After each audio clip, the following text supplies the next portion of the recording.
In a standard 5-lane bay, we have solid, and that helps a lot with someone who may be a little intimidated.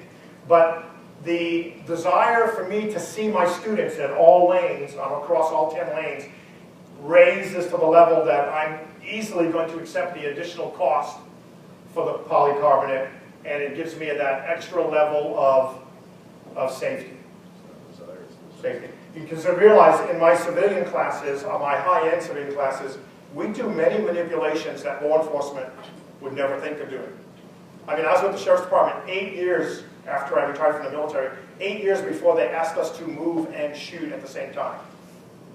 My Defensive 1 students do that. So not all police entities or law enforcement entities or private security entities are all equal. There are some who get and understand the importance of training, and then there are others that for many reasons, from administration to budget, don't and are not able to offer the level of training they should be offering their police officers. I teach at all the national law enforcement conferences, and I have about 500 law enforcement officers who are certified to teach my low-light program. And I'm here to tell you that there are some tremendous agencies out there who really support the training mission, but oftentimes it's the firearms instructor in the law enforcement department pleading for time or pleading for money, or access to the guys and gals to give them the training they need. We unfortunately are teaching our police officers way too often to pass a qualification and not win a gunfight. I'm sorry, but it's the state of the industry right now. This year alone, I've testified in 2 what we call mistake of fact shootings by law enforcement. Any widows involved? Yes. They didn't Yeah, go. or relatives. They didn't go. Oh. Right. Yeah, right. It's tough. It's tough. So recognize it for what it is and have a plan. I've got one elk head up here. It's my archery elk. It was, those of you who hunt, it was .378. There's a lot of controversy right now about animal heads in shooting ranges. And there's a couple of studies that have been done where some people find it offensive. So I'll just throw that out there for your own knowledge. I'm very proud of that elk. It was an archery elk, and I have it up there. But we have actually had someone complain and say, why don't you put that in your home somewhere? Why do you have it in the public? And that's in North Idaho, so I don't know what would happen in Manhattan. But, yes. You just have the antlers, right? Not the face. No face or anything. I just have the, yeah. But it's amazing that even that struck a nerve in someone's sensitivity. So, yes. What portion of your retail accessory sales are women?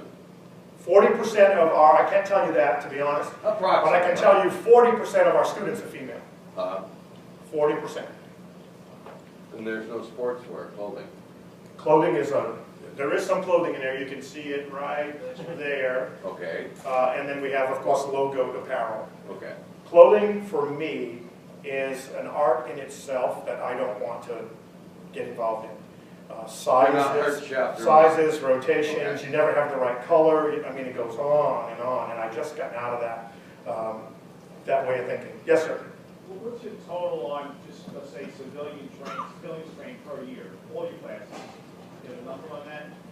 No, not really, because it fluctuates. I can tell you we're approaching 17,000 students in 9 years. We're at 16,940 something students as of the last class. How many of them? And I need to say this again, in an area of 250,000 people. That would be an unacceptable number for my client in Mesa, Arizona. We are going to do $1 million this year in training. I would want my range in a demographic like Atlanta or Mesa, Arizona to be in the $2.5 million range in training. One of the ancillary benefits when you shift that retail sales from like 60% retail to 75% training and range, your insurance costs go down quite a bit. And the reason being is ranges are rated per lane, not how much money they cost per lane. Right. And training is rated per instructor. Right. So when you start talking about that, whether you make $1 or $1 million off that, you're paying the same rate. Same rate. No, when you start talking about that retail sales and having that as a higher percentage, not only do you pay a higher rate than you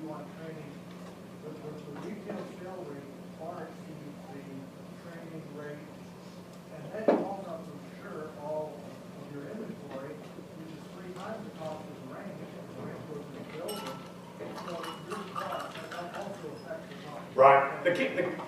There's so many little facets to understanding how it all comes together. It's very, very important that you take a look, step back, and analyze it as best you can, so you make some of the right decisions. Like in insurance, for instance, there is a couple of companies out there that are very, very aggressive. I can tell you, in our facility, we pay $7,000 a year for our insurance, $7,200 a year.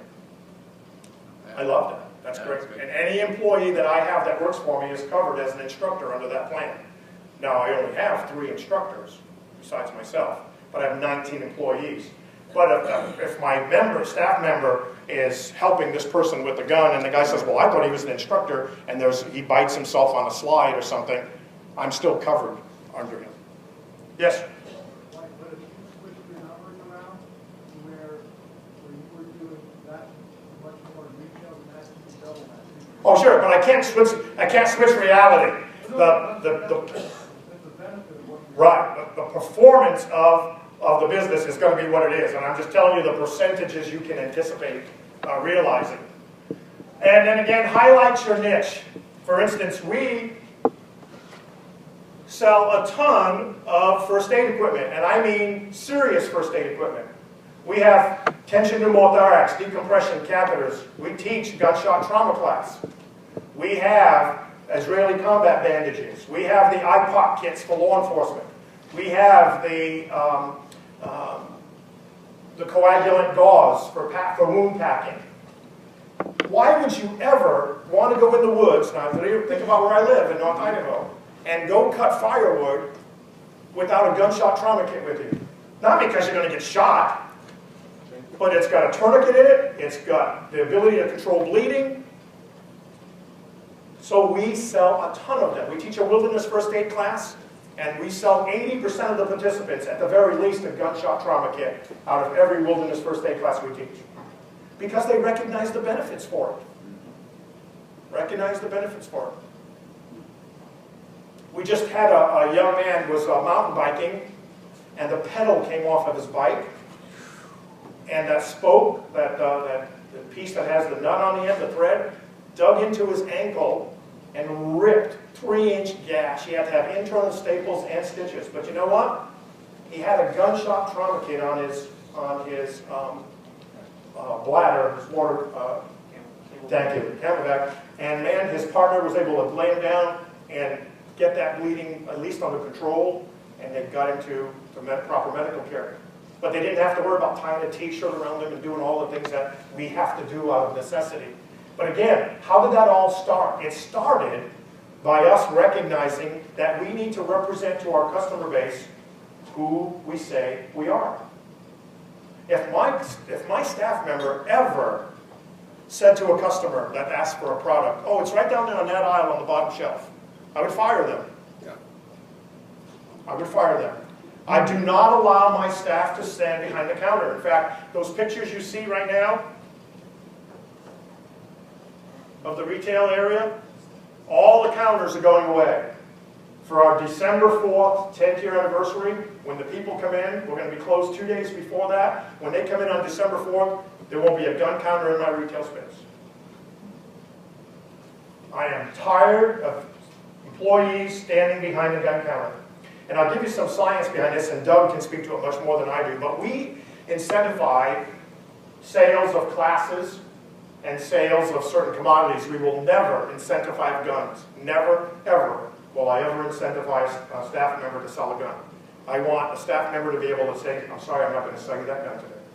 And not feel, oh, I'm one gun away from getting the award or whatever. I'm going to sell it to him even though I get a gut feeling he shouldn't be buying a gun today. I don't ever want to go down that road. But what we do is at the end of every month, we take all of the hours worked by our staff and we divide their sales by the hours worked, and we come up with $1 per hour of sales.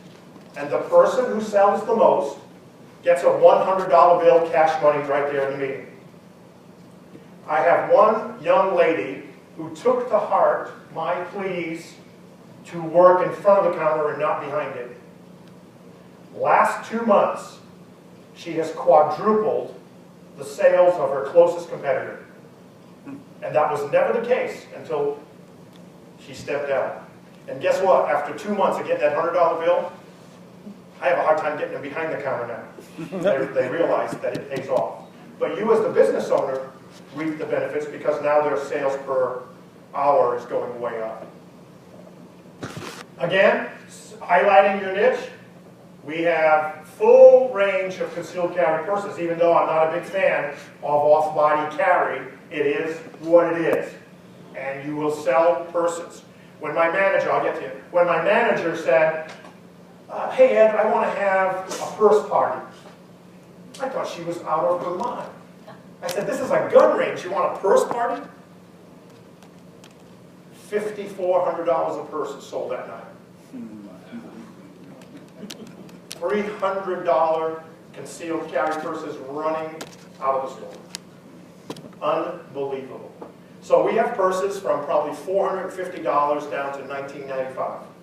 We have a good, better, best offering. Question way back there. So you get rid of your gun counter, where you put your guns? There'll be some counters, very little.